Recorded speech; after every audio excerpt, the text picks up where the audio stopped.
নমস্কার। আবৃত্তি করছি শিপন মজুমদারের লেখা জীবন কবিতাটি।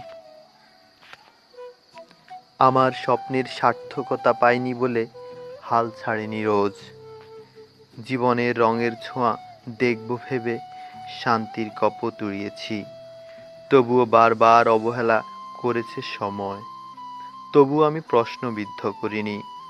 রোদে হেঁটেছি, বৃষ্টিতে ভিজতে ভিজতে অনুভব করেছি এই পৃথিবীতে কেউই পরিপূর্ণ নয়। কোথাও রয়ে গেছে খাদ। বিশাল অট্টালিকার সঙ্গে যুদ্ধ করে টিকে আছে যারা, শূন্যতার হাহাকারেও মানিয়ে নিছে তারা। আমার মাটির ঘরেও কখনো বয়ে গেছে শান্তির বার্তা। জীবনের উল্লাসে অজস্র মানুষের নামে ঢল, স্রোত কি এক ধারায় বয়ে যায় সারাক্ষণ। কখনো স্মিত, কখনো প্রতাপ। এই তো জীবন। কি পেয়েছি, কি পাইনি, চলবে আমরণ। তাই তো জীবন উপভোগের কিছুটা অতৃপ্তি অনুক্ষণ সর্বক্ষণ।